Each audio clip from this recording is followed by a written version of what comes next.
Imagine a high-tech vehicle so difficult to operate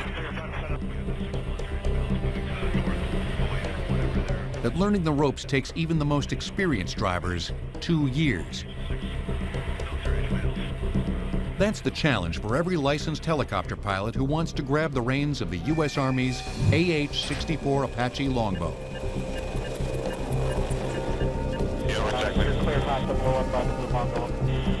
But this driver's seat is in the back seat. The design was with the tandem seat in the back seater, his primary focus is actually piloting or flying the aircraft, while the front seater is conducting the majority of the reconnaissance and attack operations. With the pilot seated behind the gunner, the Apache is ready for action. And whenever you're ready, you're clear. Designed to protect ground troops by launching devastating assaults, this machine is a flying tank.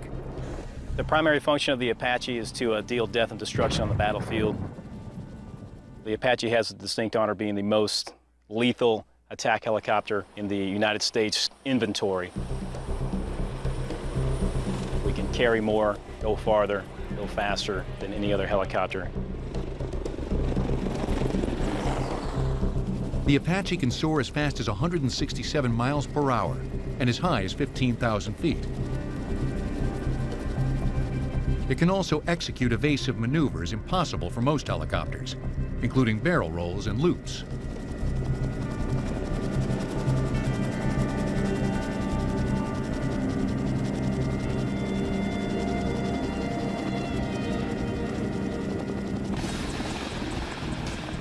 Any pilot who begins training on the Apache has already earned his wings as a chopper pilot.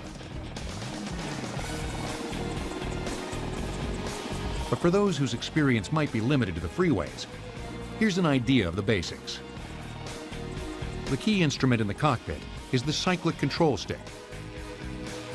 It gives the pilot control over the helicopter's 4 rotor blades, which are essentially rotating wings.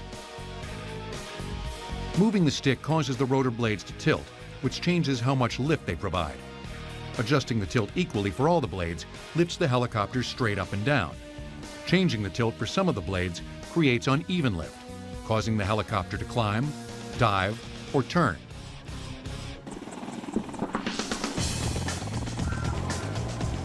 But controlling an Apache requires more than just skill. It also takes nerves.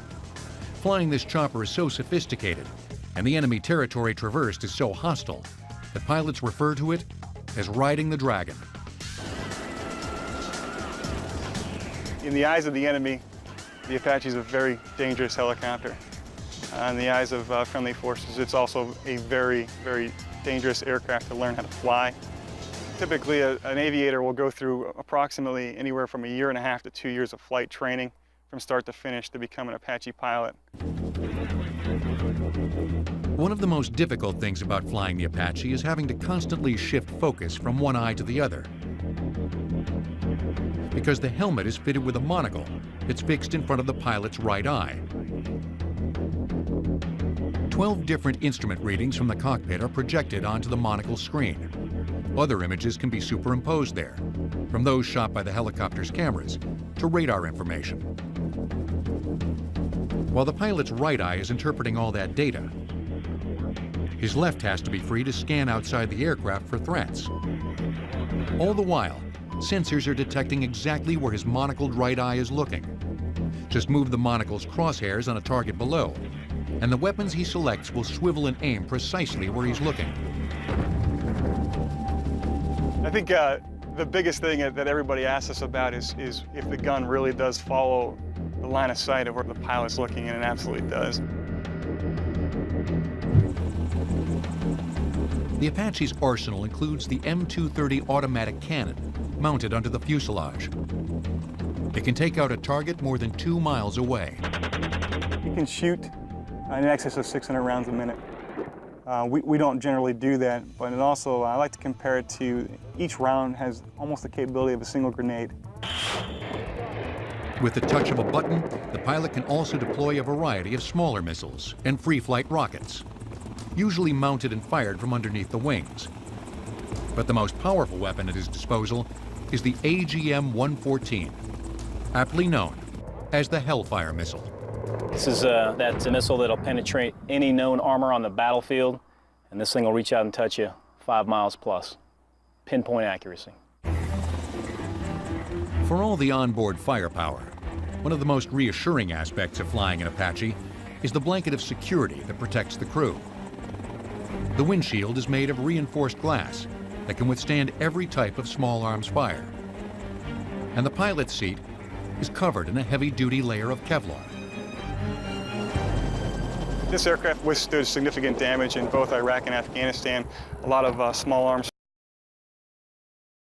I think some of the newer features that make this aircraft as amazing as it is its capability to stay in the fight for long periods of time, its ability to take an excessive amount of enemy fire and still stay in the fight and provide that capability to guys that desperately need it. It's what makes the Apache one of the military's most advanced and most celebrated aircraft. For a thrill ride without the heights and the 2-year training course,